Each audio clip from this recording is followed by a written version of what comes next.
喜爱台剧、热爱台剧的观众们，欢迎您来到 YouTube 里的台剧情报室。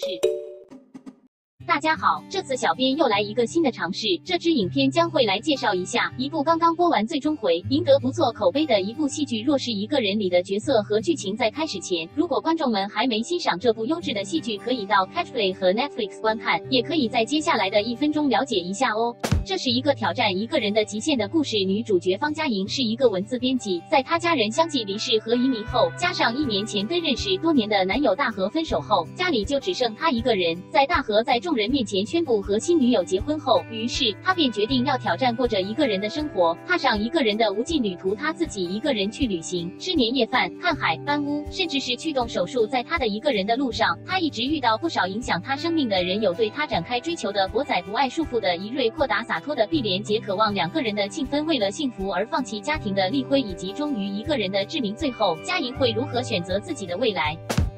到底好朋友是不是就只是好朋友，而男女有没有纯友谊？这些或许不少戏剧也有探讨的问题，这部戏剧也不例外。接下来，小编将会深入介绍一下戏剧里的角色和他们之间的感情交杂。首先是柯博文，博仔，他是佳莹前男友的好麻吉。当他知道大和跟佳莹分手后，不一会就开始追求佳莹。当方佳莹有什么风吹草动，他总是会第一时间出现在佳莹面前。甚至佳莹到日本旅行时，看到他把钱包弄丢后，不顾工作也立刻到日本去找他。这有点像我可能不会爱你里的李大人，无时无刻都想要保护着程又青。博仔天真的相信他所做的一切能够获得佳莹的欢心，可惜却是真心我绝情，我绝情。没有绝情啦，只是被发好人卡而已。佳莹一开始还是把他当朋友，博仔却傻傻的以为默认就是接受，更鼓起勇气在大和面前坦诚正在追佳莹。在经过佳莹狠狠的拒绝后，到最后博仔终于知道朋友不能牵手。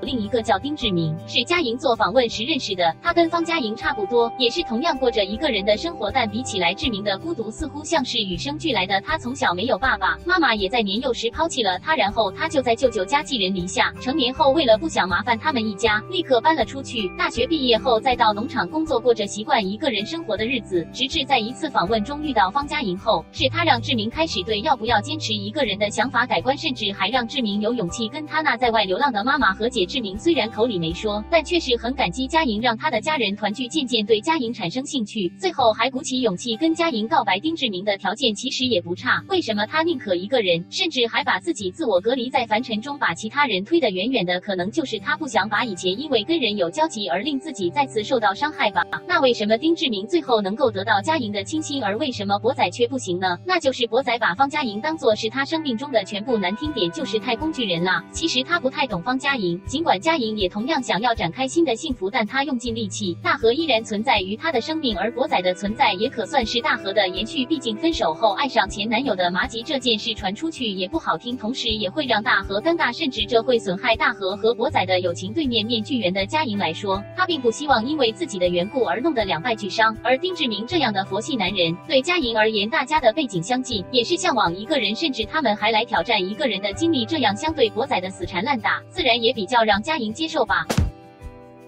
这个故事当然不只是方佳莹一个人的，还有她的好闺蜜许庆芬。她虽然有一个完整的家庭，但她总是向往着方佳莹的生活。在经过多次恋爱的失败后，她把精力都全放在她的服饰店，再也没有打算认真谈一场恋爱。虽然她的员工巴勒对她有意思，但她仍对他无动于衷，只把他当作是弟弟。直到遇见丁志明，被他怪咖的性格吸引，加上志明也帮了他不少，甚至帮他抓小偷，他终于鼓起勇气跟他告白，却被志明拒绝。当庆芬再度面临被拒绝的痛苦时，却没有发现在他身边还是有那个默默关心他的巴勒。到了最后，巴勒也鼓起勇气向庆芬表白，虽然他还是不太接受，但巴勒也深信自己登大郎后庆芬会把他当成大人，之后便会答应。也许幸福就是近在咫尺，只是庆芬不为意而已。除了庆芬，碧莲姐可算是把一个人贯彻得彻底。比她虽然算是佳莹的上司，但他们的关系却情同姐妹。她是被公认的女强人，却是坚持一个人生活。为了想要小孩，她宁可选择去做人工受孕，也不愿意嫁个昂。只是她并不希望因为2个人在一起而闹出的不愉快会影响到她原本的生活。在最后，碧莲姐为了要享受一个人的生活，低调的离职了。方佳莹也随后效法她，而要鼓起勇气要去寻觅自己，也跟着辞职去了 Working Holiday。在大河出现在嘉莹的生命后，嘉莹仿佛就把大河当作是不可分割的一部分，两人也开展了亲密的同居生活。可是过了 N 年后，大河却开始厌倦这种受尽拘束、没有自由的生活，但嘉莹却希望两人能够成家立室。他累了，他想暂时为这段感情放一个假期，但嘉莹把他的话理解成要分手的征兆，甚至还认为这代表大河在外面有其他女人。在前面提到，大河在跟嘉莹分手后过了1年多就跟新女友刘慧欣结婚，可是他们却因为性格不合，在结婚前已经状况多多，还在婚礼上宣布腰斩，甚至他们也落得分手的下场。如果像一般的偶像剧的桥段，男二分手后便是努力追回女主角，但大河并没有这样做。相反，在经过跟慧欣的感情失败后，他似乎更清楚自己还是不习惯两个人，所以他也很诚心的祝愿能够幸福，在分手后跟嘉莹做回那个只是普通朋友的朋友。有这种不计前嫌的前男友也不错。嘉莹的同事张怡瑞也是跟大河差不多，也是一个喜欢无拘无束、不羁放纵、爱自由的人。他享受交往的过程，却不愿意定下来。可是他却有一个渴望结婚的女朋友丁秀欢。为了要尽早成家立室，秀欢便打算谎称自己有了小孩，然后跟怡瑞来个奉子成婚。讽刺的是，最后秀欢的谎言也真的成真，从此怡瑞就被迫进入婚姻的坟墓。纵然万般不愿意，他也只好乖乖认命。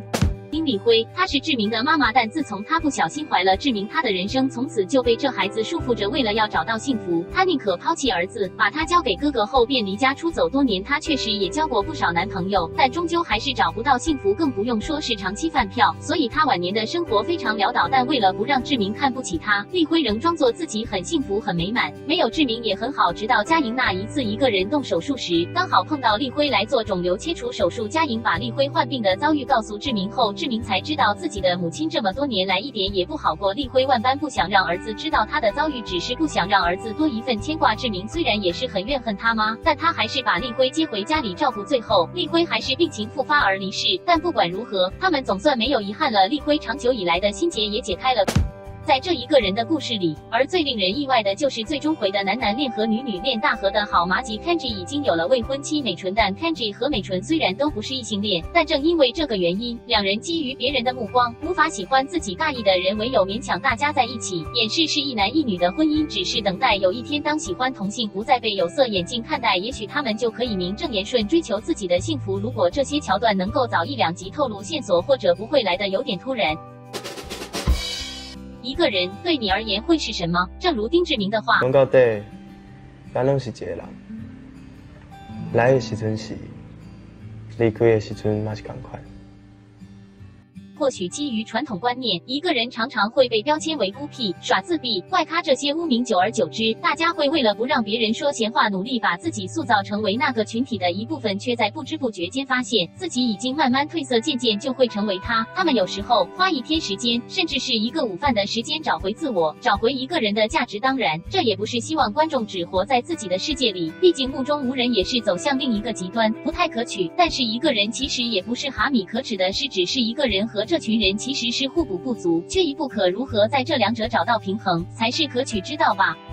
整部戏剧虽然是以全台语发音，某些时候还是会听到华语、台语、华语夹杂的情况，还蛮常见。这不是时代剧，对台语的运用也不必那么严格。当然，某些角色他们的背景也不必要的说台语，像是大河的新女友慧欣是香港人，如果慧欣能够多讲几句广东话，那会更加贴切。至于那些台语对白的发音是不是正港口音，老实说，小编平常几乎不会攻单一，甚至小编是不会去看8点档，所以不要问小编，小编应在总体而言，小编会给他 A 加。除了在中段开始比较拖泥带水外，其他例如演技上他们也做得不错，而椅子乐团的歌也真的既特别又好听。小编也是看完这部戏剧后才认识这个乐团的，虽然大部分插曲也不是为这部戏剧量身定造，但配上剧情的内容也不是那么的生硬。最后，这部戏剧里也有很多名人客串，当中不少曾经在编剧杜正哲里的戏剧担任要角，像是林心如、蓝钧天和方志友，这也蛮算是有诚意的。那 C 级夜郎又有什么该害怕的？不管是一个人、2个人、多少人也好，愿幸福归大家。台剧情报室，我们下次见。